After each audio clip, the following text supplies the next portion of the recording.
Y a veces estamos haciéndolo como quedar mal al Señor en público. Háblame como si no nos hablara, no nos quisiera hablar. Es una cosa así que debemos modificarla y más bien con humildad decir: Señor, no soy tan rápido para escuchar, no soy tan rápido para entender, no soy tan dócil para obedecer. Ayúdame. Amén. Ahí sí, y bueno, vuelve el Señor, sí, pero te estoy ayudando. Entonces hay que cambiar algunas cositas y más bien disponernos más. Oremos juntos y vamos a pedirle a Dios que nos dé oídos para oír. Tal vez no le pedamos que nos hable porque Él sí quiere hablar, pero que podamos oír. Padre Santo, en esta hora nos ponemos de acuerdo todos acá. Tu palabra nos habla que es de diversas maneras como tú hablas. No es de una sola. Es con circunstancias, es con profecía, es con la profecía más segura que es la Biblia, es pues como ya lo hemos leído abiertamente, guías a las personas de una forma, de otra. Y muchas gracias. Hoy te pedimos oídos para oír. Tu palabra dice 7 veces en 2 capítulos de Apocalipsis: el que tiene oído para oír, oiga. Y tu palabra dice que se cumple la profecía en Israel, en Judá y tal vez en muchos, que dice que oyen pesadamente y que oyendo no entienden, porque por una sola razón, tal vez por falta de disposición. Hoy síguenos hablando, como está escrito: habla que tu siervo oye. En el nombre de Jesús, amén y amén. Leamos la palabra en San Mateo 28:1. Al amanecer del primer día de la semana, vinieron María Magdalena y la otra María a ver el sepulcro.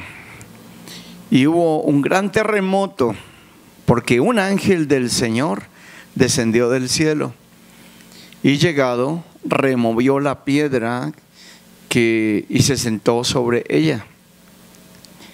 Su aspecto era como un relámpago y sus vestidos, su vestido blanco como la nieve. Y de miedo de él los guardas temblaron y se quedaron como muertos. Mas el ángel respondiendo dijo a las mujeres: no temáis vosotras, porque yo sé que buscáis a Jesús, el que fue crucificado. No está aquí, pues ha resucitado como dijo. Venid, ved el lugar donde fue puesto el Señor, e id pronto y decid a sus discípulos que ha resucitado de los muertos.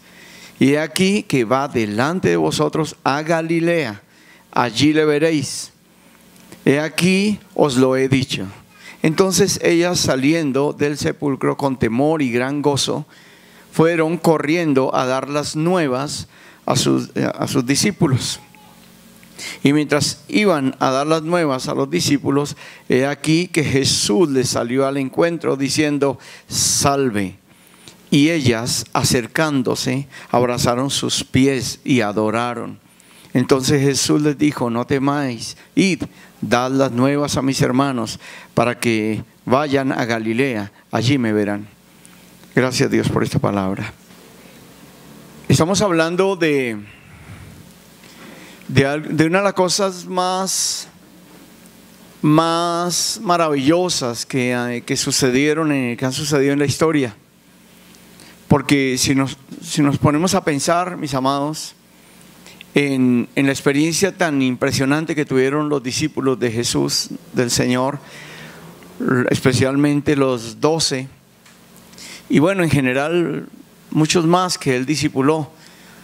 La palabra habla de unos 70 que eran bien cercanos y los envió a hacer misiones. Allá en el capítulo 10 de Lucas dice que el Señor envió a 70 de 2 en 2 y eran cercanos al Señor, eran personas entrenadas por Él, pero todo apunta que a los 12 se dedicó mucho más, tal vez más convivencia, una convivencia absoluta.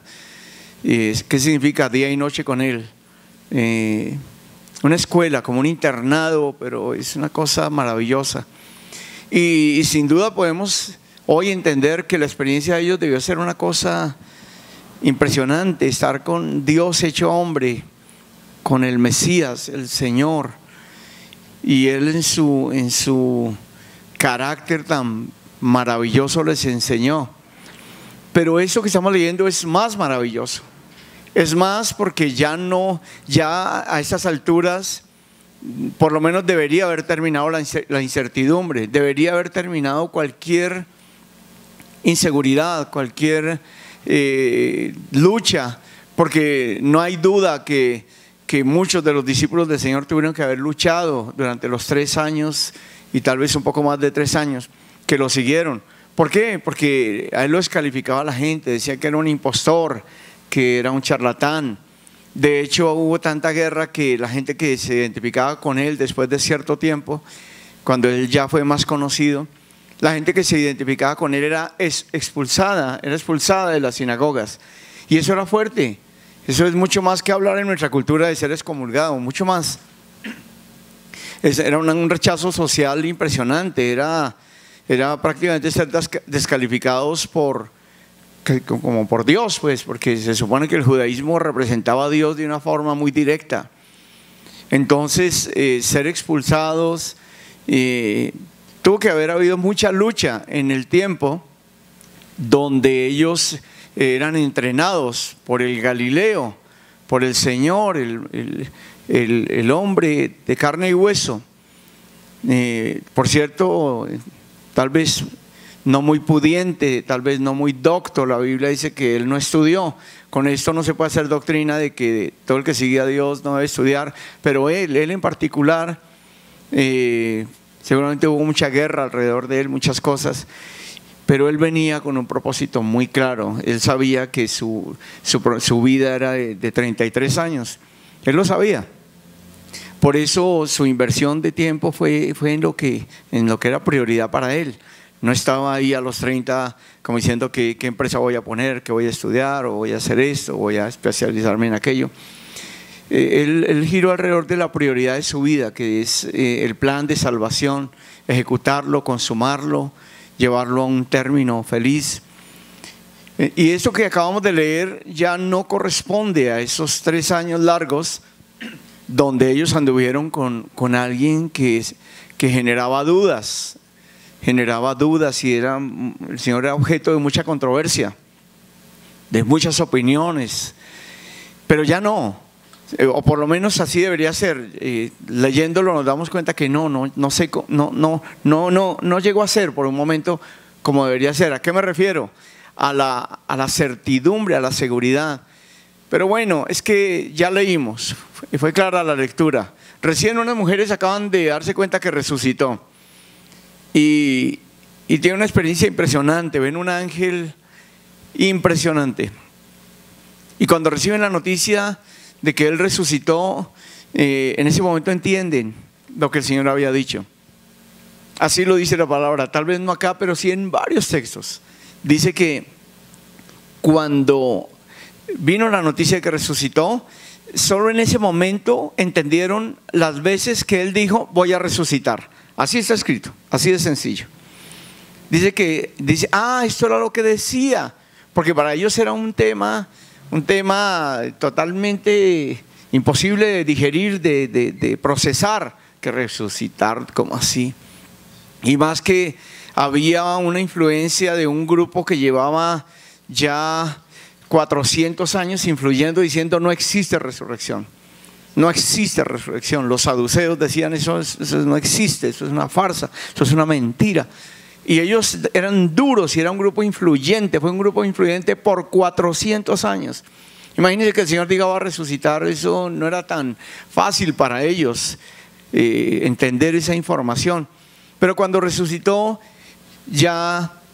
cuando llegó la noticia y ya lo comprobaron, dice que entendieron cuando Él les hablaba de resurrección. Solamente en ese momento.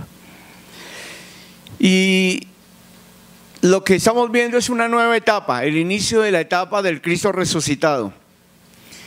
Y el Cristo resucitado es el mismo Cristo que estuvo con ellos 3 años y más. Pero a diferencia de todo lo que pasó en esos 3 años anteriores, el Señor está listo para darle unas instrucciones ya más, sobre una base más firme. Cuando el Señor les invirtió más de 3 años, comenzó por lo básico y les decía, les enseñaba, y el Señor estaba desmontando muchas cosas de la mentalidad de ellos, estaba desmontando muchos errores, estaba desmontando muchos problemas culturales y genéticos. Fue un proceso larguísimo, como lo ha tenido el Señor con nosotros. ¿Me comprende? Cuando uno recién va a una iglesia, uno no sabe lo que le espera. Ese es un proceso muy lindo, muy precioso, pero el Señor tiene que, por eso es que algunos de forma popular en la calle, y antes era más fuerte, decían que en las iglesias lavaban el cerebro. De hecho hay un hermanito que se sinceró alguna vez, no lo conozco, pero publicó un testimonio ahí en un video, o por radio, no me acuerdo. Y él dijo que la primera vez que fue a una iglesia cristiana, dice que él quería conocer la máquina con que lavaban el cerebro. Así él confesó, dice, yo quiero ver cómo es que le lavan el cerebro, ¿será una máquina? ¿Será cómo? Bueno, esa era su forma de pensar, de ver. Después se volvió un gran hombre de Dios, aunque eso manifestaba demasiada ignorancia, ¿no? Para nosotros decimos, no, qué máquina, ya sabemos que es una cosa ahí que... Bueno, de hecho cuando se habla de lavar el cerebro, a manera de censura o crítica, lo que la gente realmente está diciendo, las personas allá cambian demasiado, y es que eso es lo que hace Dios, eso es lo que hace Dios, entrar a nuestra vida y sacar toda la forma de pensar errada que nos lleva a actuar erradamente, porque si uno se quedara solo en pensar no habría tanto problema, pero es que lo que pensamos hacemos, y lo que pensamos somos, entonces ya se involucra el ser. Y el ser no tiene alternativa, uno es así. De ahí que nos decimos unos a otros, no sea así, no sea así. Entonces ser, está el ser involucrado. Estamos ahí sin ninguna aparente escapatoria. Es decir, no, aparentemente no hay escapatoria. Sin embargo viene el Señor y viene diciendo a través de Juan y luego él mismo, arrepiéntanse. Van a cambiar la forma de pensar, van a poder entenderme. Y el Señor tiene un trabajo preliminar. Es ayudarnos a cambiar la forma de pensar, porque es la única alternativa de que luego entendamos su mensaje. Porque Él sabe que es perdido decirnos un montón de cosas bellas, reales, profundas, importantísimas. Sabe que eso va a la basura todo. El Señor sabe que mientras no renovemos la forma de pensar, pues es como lanzar la semilla al lado del camino, que se va a perder toda. Él tiene que hacer un trabajo. Y hoy estoy dándole continuidad a un tema muy importante que comencé el día miércoles, que el miércoles se llamó instrucciones preliminares. Y hoy estoy haciendo algo similar, mencionar instrucciones preliminares. Note que aquí hay unas instrucciones preliminares. El ángel es explícito. Es que el guión del cielo, hermano, el guión, eso está hecho desde antes de la fundación del mundo.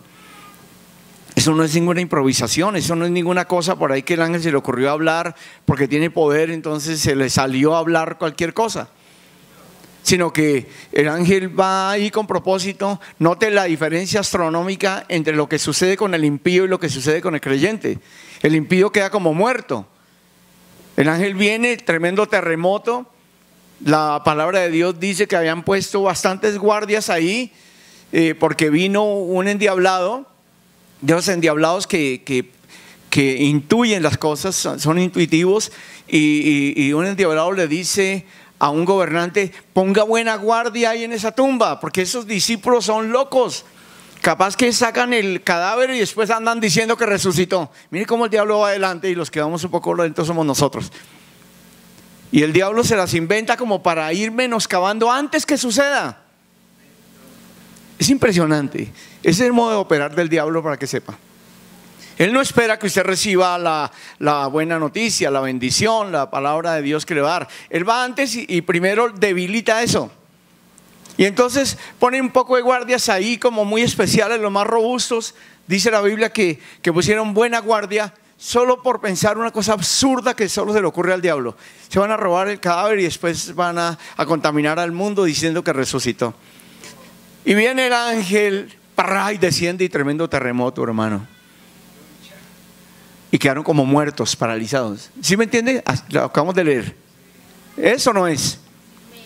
Esa gente quedó como muerta, paralizada. Así estilo película, congelado. Y las mujeres estaban también parecidos, pero no se congelaron. Y el ángel es explícito, dice: ustedes no teman. Casi que está diciendo: ellos sí, ustedes no. Eso me hace acordar que dice que los hijos de Dios somos como el cachorro de león. El cachorro de león. El único que no le tiene miedo al rugido del león es el cachorro de león. ¿Quién más? El rugido del león paraliza. Usted se pone a estudiar, a mirar, a escudriñar un poquito. Parte de lo que hace el león para cazar no es solo correr. El rugido hace que la presa esté ya demasiado nerviosa, porque es un rugido impresionante. Y usted ve ahí en los videos que el cachorro de león le muerde las orejas, se le sube encima y ¿quién más va a hacer eso? Nadie más puede hacer eso con un león, pero el cachorro de león sí. Y el Señor nos dice que somos cachorros de león. Él es el león. Amén. ¿Cuántos saben que Él es el león de la tribu de Judá? Él es el león.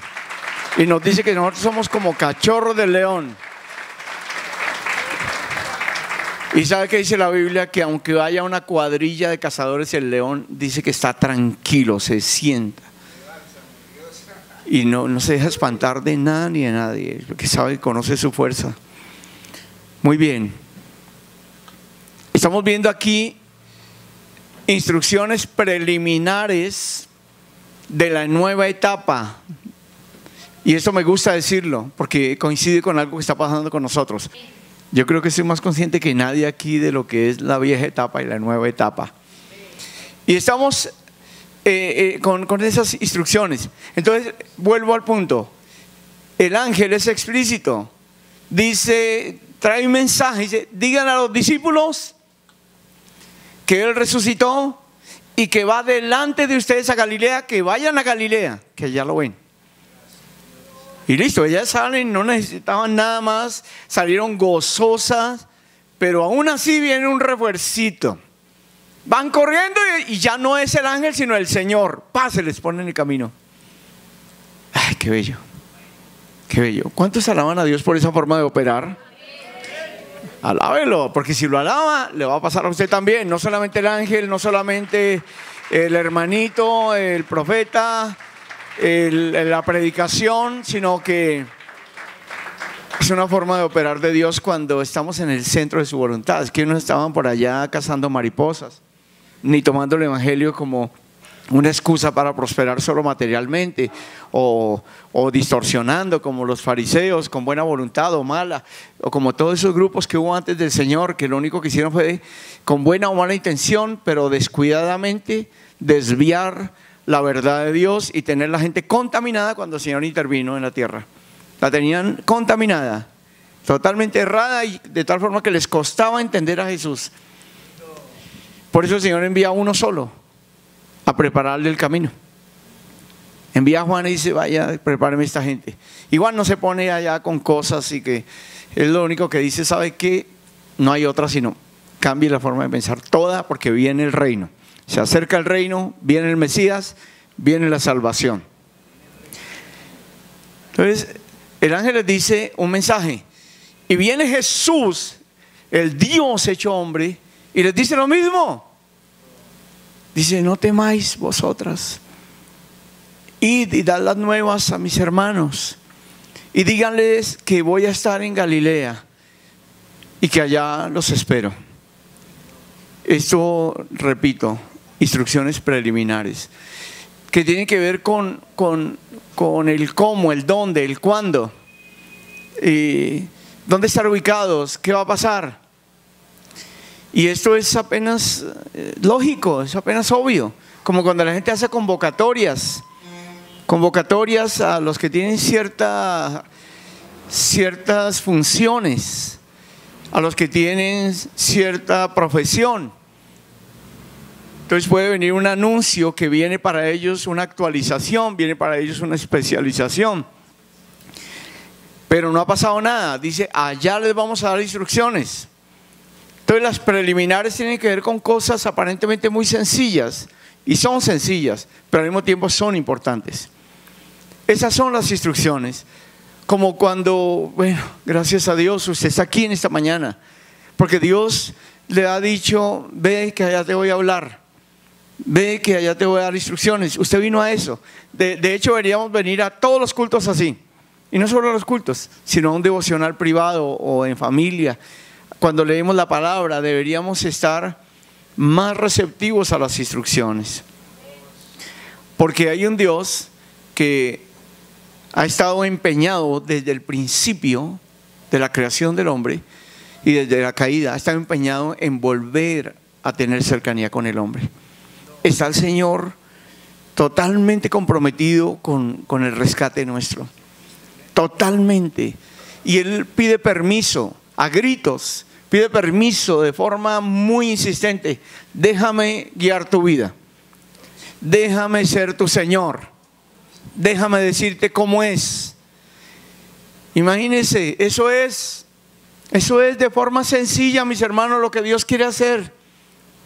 Y usted y yo sabemos que no somos tan dóciles. Usted y yo sabemos que estamos muchas veces resistiendo la autoridad, resistiendo. No somos así, pero Dios nos puede cambiar, gracias a Dios. Dios puede hacer que entendamos las instrucciones. Nosotros culturalmente a nivel del mundo, pero en este lado del mundo es peor, somos muy anárquicos. No nos gustan las autoridades, no nos gustan que nos digan qué hacer o cómo hacer. No nos gusta, esa es la guerra en todo lado, esa es la guerra en la calle, con la policía de tránsito, con el profesor, con el jefe, con las autoridades, con lo que regula una profesión. Y abrimos la boca con tanta irresponsabilidad y con tanta ligereza, diciendo, yo no entiendo por qué prohibieron este cruce, yo no entiendo por qué hacen esto, yo no entiendo por qué ponen estas normas. Y estamos todo el tiempo en una abierta guerra contra las autoridades. Hermano, por favor, no olvide incluir en su oración diciendo, Señor, sácame de toda anarquía, sácame de toda rebelión contra las autoridades. Porque esa es una guerra muy dura y desafortunadamente terminamos resistiendo a la autoridad de las autoridades, que es Dios. Nosotros en la dinámica de resistir toda forma de autoridad, terminamos resistiendo a Dios también. Porque estamos muy habituados a ir contra papás, contra mayores, contra profesores, contra todo, hermano, contra todo. De hecho, nuestros amiguis no son las autoridades. ¿Sí me comprende? En un colegio usted se puede juntar hasta los peores, a los que siembran más desorden en el salón de clase. Pero usted no se va a adherir al monitor, que de pronto tiene como algún criterio y dice, no, yo voy a hacer que esto funcione. Ese no es su amigo. Ese es como su enemigo. Como decir, ay, ya vio a fulano, ay, ¿qué se creerá y tal? Entonces estamos resistiendo. Y Dios pidiéndonos permiso de todas las formas. Un Dios de amor, un Dios perfecto, un Dios que busca nuestro bienestar, nos pide permiso todos los días para que nos dejemos guiar. Todos los días, a toda hora, de todas las formas.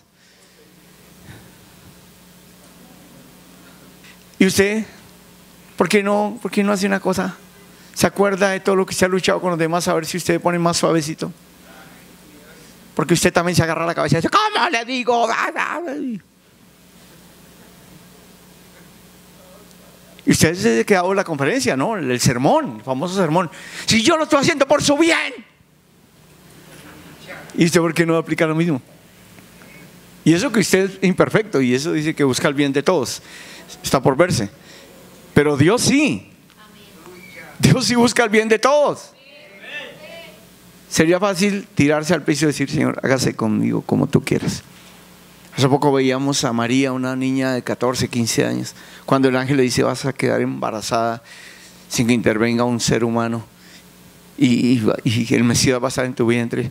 Una mujer que iba a tener que enfrentar familia, cultura, una cultura religiosa, hermano, que mataba a las mujeres adúlteras, hermano, a piedra. Y ella dice: hágase conmigo conforme a tu voluntad, a tus palabras. Se somete a la voluntad de Dios. Era dificilísima para ella, pues se somete. Y hay un Dios que respalda. A su nombre la gloria. Tan evidente como hablar de Daniel, que dice el Señor: no negocie los principios, el foso de los leones. La lógica es que se coman los leones a ese hombre, y no. Entonces hay un Dios que, si hacemos lo que Él dice, como que todo funciona bien. A su nombre la gloria. Y los leones están ahí. Lo que apunta a decir Daniel que pasó con los leones, dice: Dios mandó a su ángel y cerró la boca de los leones. ¿Se imagina usted ahí? Un ángel ahí. ¿Se ha agarrado alguna vez el hocico de un perro? Y así lo tenía el ángel a los leones toda la noche. Y cuando sacaron a Daniel y lanzaron a los que maquinaron todo, dice que no llegaron al fondo cuando ya estaban quebrando todos los huesos. No alcanzaron a llegar al fondo. Entonces hay diferencia entre el que le cree a Dios y el que no le cree, entre el que le sirve a Dios y el que no le sirve. Hacer la voluntad de Dios es bueno. Mis amados, quiero hacer un paralelo en esta hora. No tengo un orden, o por lo menos no quiero tener un orden en este mensaje que me limite a lo que quiero transmitir de ninguna forma. Yo quiero hacer un paralelo en este momento, en estas instrucciones que estoy mencionando hoy, preliminares, que le dicen a unos hombres claves para el reino: vayan a Galilea, que el Señor va adelante. Y no era un mensaje así como tan trivial, como tan intrascendental, porque el ángel les dice, pero el Señor se les pone en el camino a las mujeres para reforzar que era ese el paso a seguir. El paso a seguir era ir a Galilea e encontrarse con Él. ¿Y usted se imagina la convicción que manejaron ellas? Nosotros necesitamos una fuerte, digamos, unción, llamémosle, de convicción.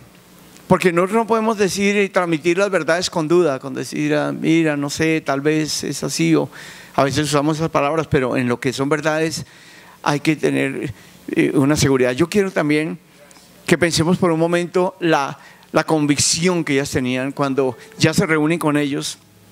Ellos estaban en una crisis impresionante, los 11. De hecho, un compañero se ha suicidado, cosa nada fácil, y anduvo con ellos 3 años y todo. Y nada fácil, todas esas cosas. Y nada fácil que su maestro murió y ellos no entendían eso. Yo estoy seguro, hermano, bueno, yo creo que es muy probable, como para tener consideración con sus criterios también, su forma de ver. Yo creo que es supremamente probable que para ellos fue defraudante verlo morir y ver bajar ese cadáver, de ese que resucitó muertos, de ese que tenía tanta autoridad. Seguramente ellos en su mentalidad podrían decir: no, él se baja de la cruz, algo va a pasar. Y cuando lo ven muerto, y bien muerto, y luego meterlo en una tumba y la piedra y todo eso. De hecho, Pedro después dijo: retomemos la pesca, y todos dijeron: vamos a pescar de nuevo. Eso es una forma de decir: ya terminó esta bonita experiencia, volvamos a la vida real. Y es lo que le ha pasado a muchos cristianos en un momento, que dicen: no, fue bonito esto, pero eso no es práctico, no es aplicable, mejor vuelvo a mi vida. Y allá estaban ellos así. Además dice que estaban miedosísimos. Hermano, usted y yo podemos entenderlo con un poquito de esfuerzo. Violencia, hermano, estaban matando a la gente. Estaban matando. De hecho, Juan, ellos tenían que acordar que Juan murió decapitado. Y que hubo unas persecuciones. Entonces esa gente estaba asustada. ¿Y cómo sería el mensaje? Que el Señor resucitó y que vayan a Galilea. Y por eso me atrevo a pensar que el ángel descendió de una forma como tan espectacular, con tremendo terremoto y vestiduras más blancas que la nieve. ¿Cómo es eso?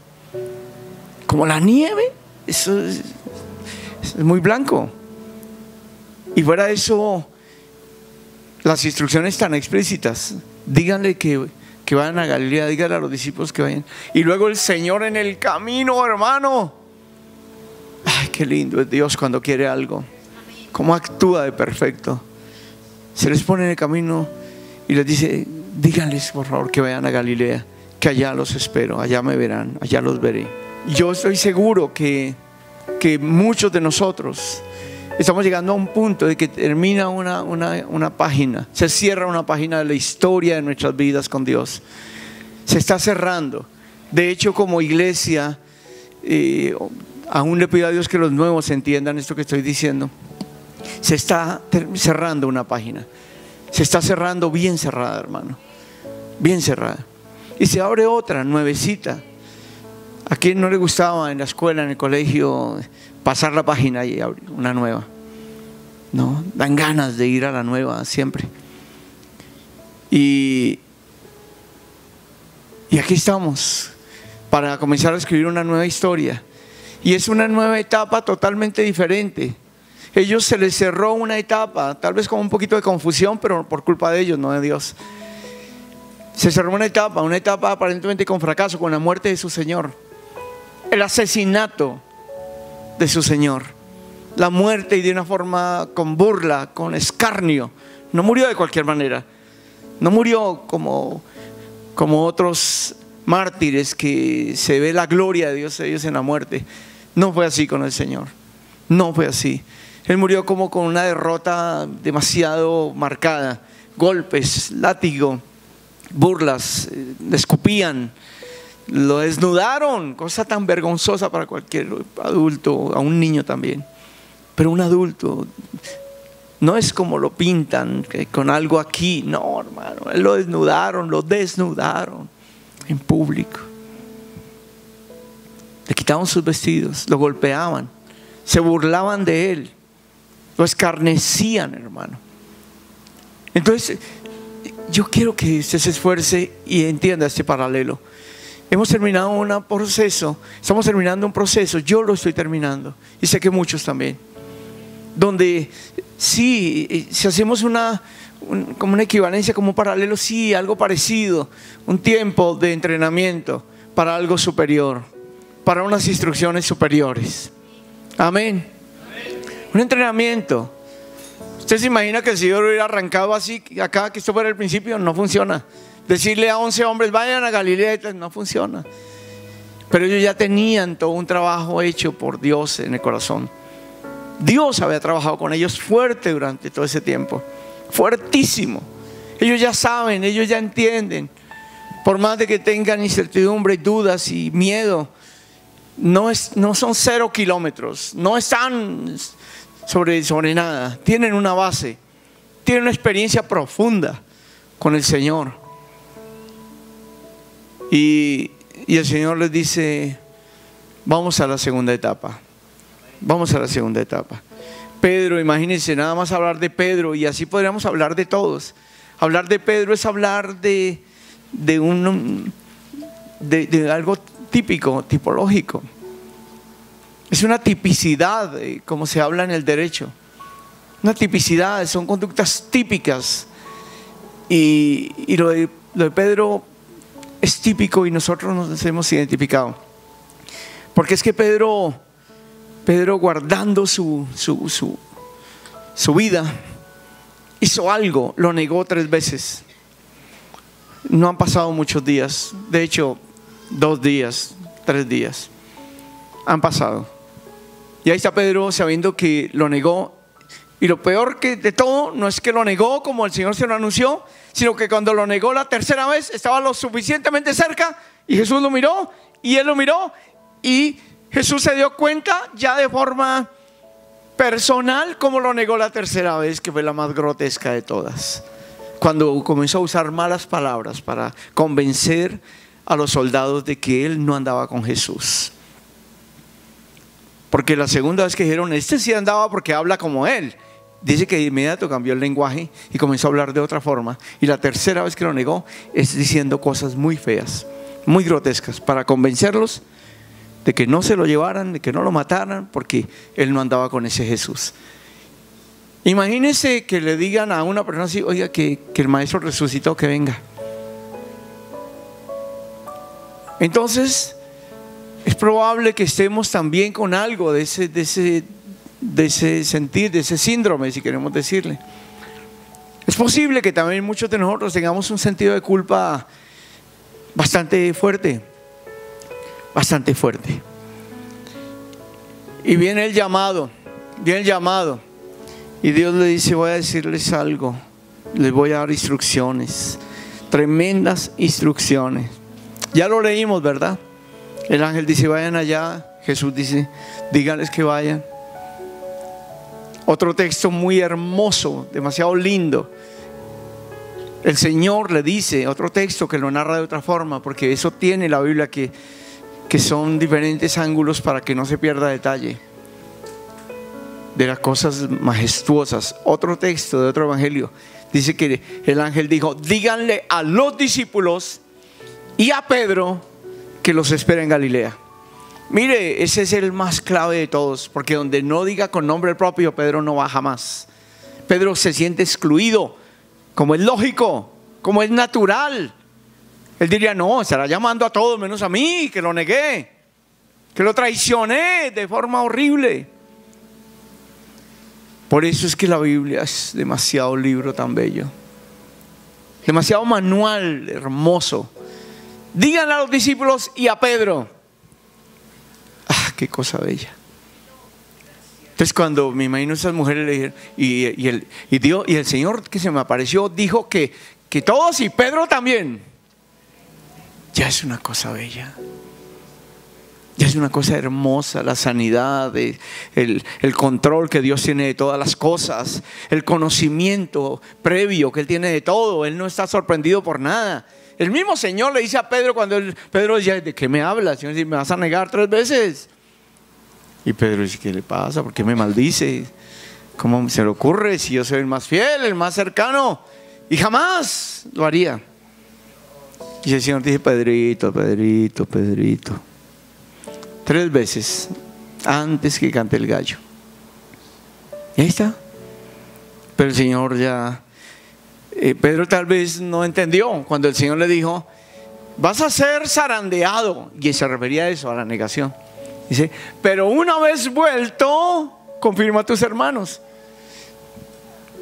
Esas son las cosas que usted y yo por año hicimos. ¿Cómo así? ¿Que me voy y vuelvo? ¿Cómo es eso? Es que el Señor es como raro. Eso es lo que no me gusta del cristianismo. Y el Señor le dice: mira, vas a ser zarandeado como trigo, pero cuando vuelvas, vuelves con la autoridad de confirmar a tus hermanos. A su nombre la gloria. Después lo entendió, ¿no? Con razón el Señor dice: lo que digo ahora, hoy no lo entienden, pero mañana lo entenderán. Sí, así dice la palabra.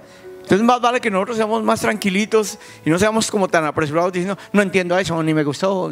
Tranquilo, calmadito, que lo que hoy no entendemos, lo entendemos mañana, porque el Señor está trabajando y sabe lo que hace. Sabe lo que hace. Entonces les va a dar esas instrucciones. Para mí es muy importante leer lo que sigue, los versículos 11 al 15, puesto que son una dinamita negra contra los planes de Dios. Pero con todo y que sea la peor dinamita, no puede. Yo eso lo he titulado, el punto que sigue: intento de debilitamiento. Debilitamiento de, y coloqué puntos suspensivos, de muchas cosas, de la fe, de la confianza, de muchas cosas. Versículos 11 al 15. Dice: mientras ellas iban, mire cómo esto va trabajando simultáneamente el reino de Dios y el imperio de la muerte. Mientras ellas iban, he aquí, unos de la guardia fueron a la ciudad, se descongelaron, se desparalizaron los compadres, y de una vez a hacer el daño. Dice: he aquí, unos de la guardia fueron a la ciudad y dieron aviso a los principales sacerdotes de todas las... ¿A quién les dieron aviso? Mira, los guardias que eran del Imperio Romano, mire, cómo Satanás consigue que la gente actúe al revés. Esta gente que tiene que ver, si no eran judíos ni les gustaba el judaísmo y menospreciaban la religión de los judíos, y esta gente que debería ir a su superior, a su centurión que era jefe de 100 y decirle: oiga, resucitó, se nos fue el muerto ese. No, se van a los sacerdotes. Son las cosas locas, ¿no? Le voy a decir una cosa y me la va a entender. Hay gente desunida, pero cuando para lo malo se unen. Se unen y se entienden. Estos que tienen que ver con los sacerdotes. Qué tremendo chismosos, oiga. Mientras ellas iban, mira, al mismo tiempo que ellas iban buscando el lugar donde estaban los discípulos escondidos, ellos ya estaban allá chismoseando. Y le dieron aviso a los principales sacerdotes. ¿Quiénes eran los principales? Dos: Anás y Caifás, unos corruptos. Oh, Dios mío. Gente corrupta, hermano. Gente que marcó historia porque eran demasiado desviados en la forma de guiar al pueblo. Esta gente era loca, hermano. Anás y Caifás. Y se van a los principales. Ellos fueron los que, parados así muy tiesos y muy majos y con sus vestiduras impactantes, Poncio Pilato dice: ¿Qué? Crucifíquele, hermano. Crucifíquele. Pero eso sí, primero hay que azotarlo por todo lo que dijo. Esos son los que propiciaron esto, ellos, y van y le cuentan a ellos todas las cosas que habían acontecido. ¿Qué es todas las cosas? Que descendió un ángel, que un terremoto y que casi se mueren. Y reunidos con los ancianos y habido consejo, dieron mucho dinero a los soldados, diciendo: decid vosotros. Sus discípulos vinieron de noche y lo hurtaron, estando nosotros dormidos. Les dieron dinero a guardas del Imperio Romano y los hicieron decir una locura, que como guardias se habían dormido. Aquí viene la belleza. Mire esto. Vuelvo a leer el 12. Y reunidos con los ancianos y habido consejo, dieron mucho dinero. Tan raro. A los soldados, diciendo: decid vosotros, sus discípulos vinieron de noche y lo hurtaron, estando nosotros dormidos. Y si esto lo oyeren el gobernador, nosotros le persuadiremos y os pondremos a salvo. Y ellos, tomando el dinero, hicieron como les habían instruido. Ay, ellos sí recibieron instrucciones. Este dicho se ha divulgado entre los judíos hasta hoy. Usted habla hoy con un judío no convertido y le va a decir: eso fue una farsa, ese no resucitó, se robaron el cuerpo. Aquí dice: hasta hoy, hasta el momento que se escribió esto, pero hoy sigue también. ¿Usted cree por qué los judíos no aceptan a Jesús como Mesías? Muchos de ellos tienen información que fue una farsa la resurrección, un engaño, un montaje. Están ahí esperando el Mesías todavía.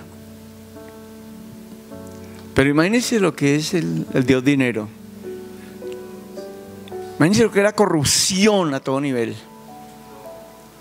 Les dicen: ya, eso fue rapidito que se movió el imperio de las tinieblas, rapidito, debilitando la verdad antes de que se divulgue, antes que cobre fuerza la verdad con su poderosa influencia. Dios mío, la verdad es la verdad, hermano. Resucitó. Si usted cree que resucitó, diga amén. Resucitó, mi hermano.